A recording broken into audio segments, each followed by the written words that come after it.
네, 오늘 함께 볼 말씀은 마태복음 2장 13절에서 18절까지의 말씀 우리 같이 보겠습니다. 마태복음 2장 13절에서 18절까지의 말씀 우리 같이 한 목소리로 읽겠습니다. 그들이 떠난 후에 주의 사자가 요셉에게 현몽하여 이르되 헤롯이 아기를 찾아 죽이려 하니 일어나 아기와 그의 어머니를 데리고 애굽으로 피하여 내가 내게 이르기까지 거기 있으라 하시니 요셉이 일어나서 밤에 아기와 그의 어머니를 데리고 애굽으로 떠나가 헤롯이 죽기까지 거기 있었으니 이는 주께서 선지자를 통하여 말씀하신 바 애굽으로부터 내 아들을 불렀다 함을 이루려 하심이라. 이에 헤롯이 박사들에게 속은 줄 알고 심히 노하여 사람을 보내어 베들레헴과 그 모든 지경 안에 있는 산의 아이를 박사들에게 자세히 알아본 그때를 기준하여 2살부터 그 아래로 다 죽이니 이에 선지자 예레미야를 통하여 말씀하신 바 라마에서 슬퍼하며 크게 통곡하는 소리가 들리니 라헬이 그 자식을 위하여 애국하는 것이라. 그가 자식이 없으므로 위로받기를 거절하였도다 함이 이루어졌느니라. 아멘. 할렐루야. 말씀 가운데 귀한 은혜가 있기를 주님의 이름으로 축복합니다. 마태복음은 유대인의 복음서라고도 합니다. 사실 마태복음이 가장 먼저 쓰인 건 아닌데요, 가장 먼저 이 신약 성경 앞에서 쓰여진 이유가 이 그리스도의 족보가 또 쓰여져 있기 때문에 그렇습니다. 유대인들은 족보를 참 중요시하거든요. 그래서 아브라함, 이삭, 야곱의 하나님을 또 고백을 하는 것이고, 그 족보를 통해서 자신의 혈통 또 정당성, 민족성을 되게 강조하는 경향이 있습니다. 그리고 무엇보다 이 마태복음을 보면 하나님의 말씀, 구약의 말씀을 이루려 한다는 그런 이야기가 계속해서 나오고 있습니다. 예수 그리스도가 나신 것은 말씀이 그대로 이루어진 결과라는 것이죠. 즉 말씀의 성취라고 이야기합니다. 구약의 옛 약속의 성취가 바로 예수 그리스도임을 이 마태복음이 분명하게 증거해주고 있기 때문에 그렇습니다. 그래서 마가복음이 가장 먼저 쓰였지만 마가복음이 먼저 온 것이 아니라 마태복음이 먼저 온 것이죠. 그래서 마태복음을 유대인의 복음서라고도 그렇게 이야기하고 있습니다. 오늘 말씀에 보니까 또 동방박사들이 떠난 후에 요셉에게 주의 말씀이 이제 현몽을 하죠. 꿈을 통해서 나타나게 되는 것입니다. 이 꿈을 통해서 하나님께서 예수님의 가족을 살 길을 보여주신 것이죠. 이 꿈이 얼마나 중요한지 모릅니다. 근데 그 꿈을 꾸자마자 요셉이 보인 반응이 참 놀랍습니다. 14절에 이렇게 나와요. 요셉이 일어나서 밤에 아기와 그의 어머니를 데리고 애굽으로 떠나가. 그 시점이 언제 떠났다고 나옵니까?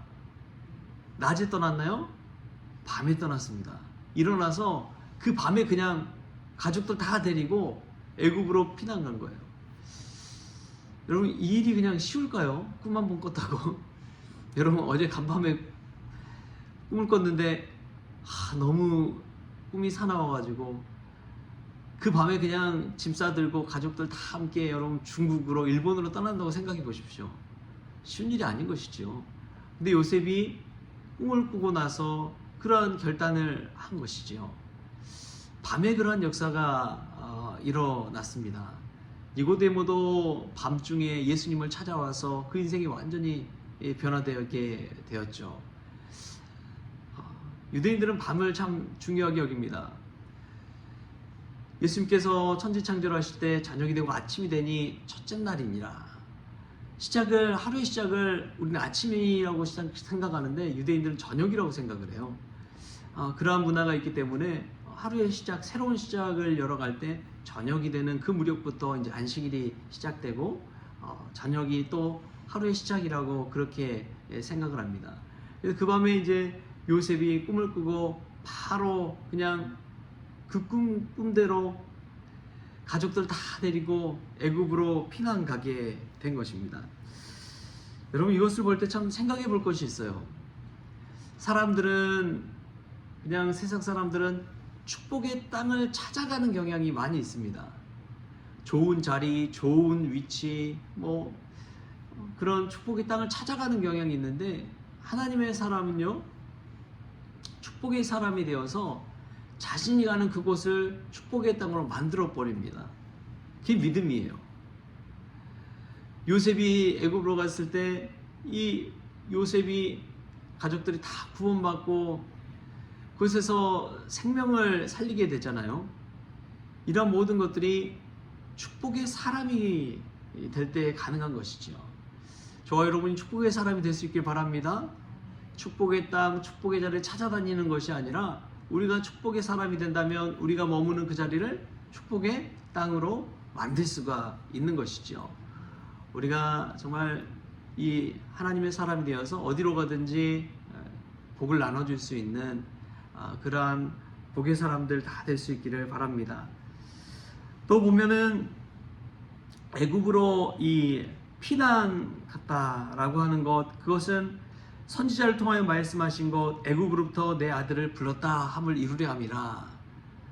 또 보면은 이후에 헤롯 왕이 노해가지고 이 베들레헴에서 2살 밑으로 사내 아이를 다 죽여버리잖아요.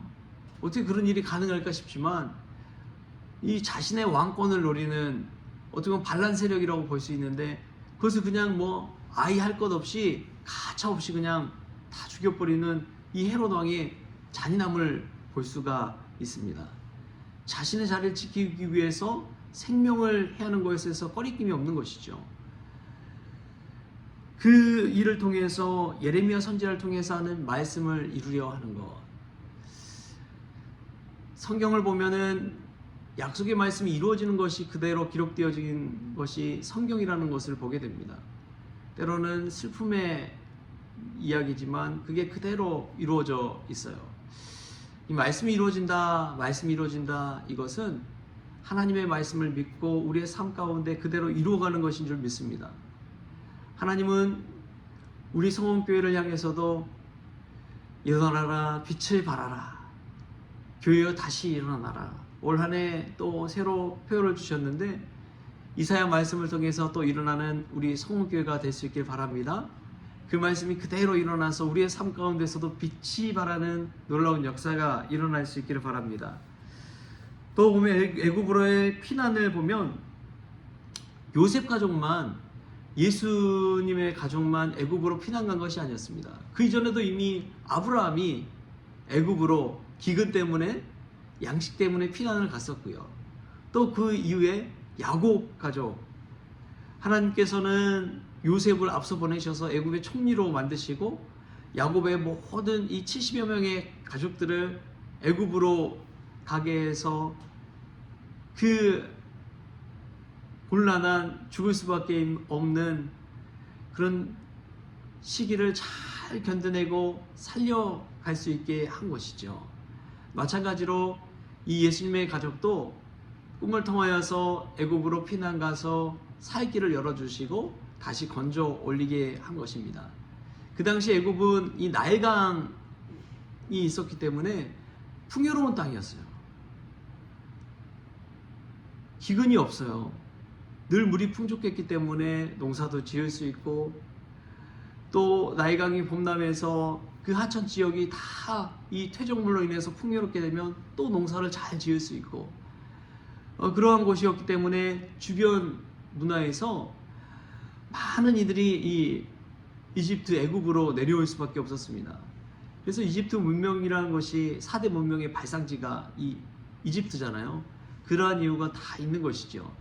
그렇기 때문에 이 애굽으로 피난 간 시기는 어찌 보면 또 이 요셉 가족, 예수 가족이 이 문명 도시 문화권을 경험할 수 있는 그런 시기였다는 것입니다.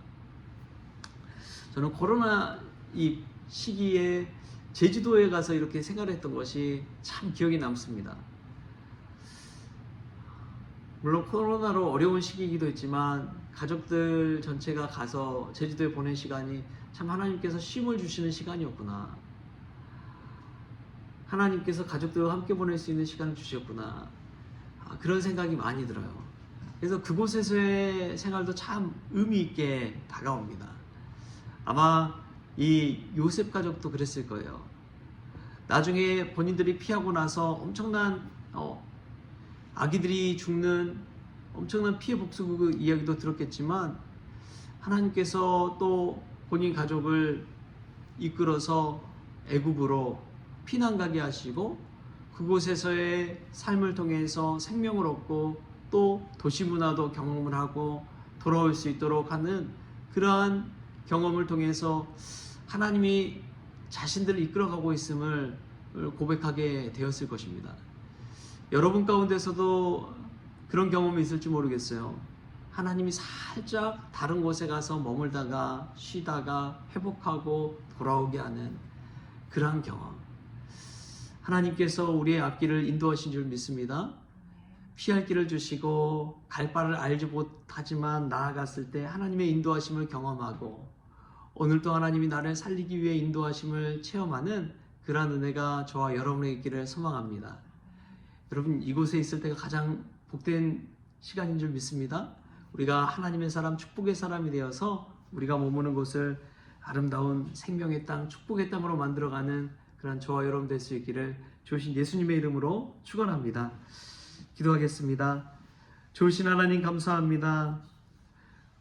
우리가 축복의 땅을 좋은 땅이라고 여기는 그런 자리를 찾아다니는 것이 아니라 우리 스스로가 믿음 안에서 축복의 사람이 되어서 우리가 머무는 땅을 아름답게 바꾸어 가기를 원합니다. 그리하여 하나님의 말씀이 우리의 삶 가운데 이루어지게 하여 주시고, 우리가 오고 가는 모든 길 가운데 하나님의 인도하심이 있음을 깨닫게 하여 주시옵소서.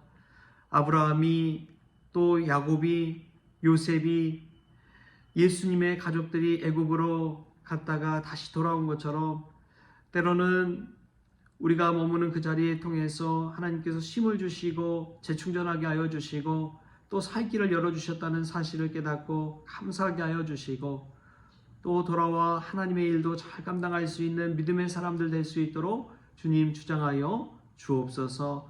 오늘 하루를 또한 주심에 감사하며 예수님의 이름으로 기도하옵나이다. 아멘. 우리 주님이 가르치신 기도로 오늘 새벽 기도를 마치겠습니다. 하늘에 계신 우리 아버지여, 이름이 거룩히 여김을 받으시오며 나라가 임하시오며 뜻이 하늘에서 이루어진 것 같이 땅에서도 이루어지이다.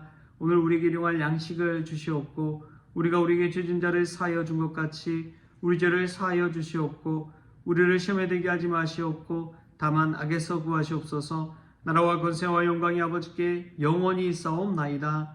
아멘.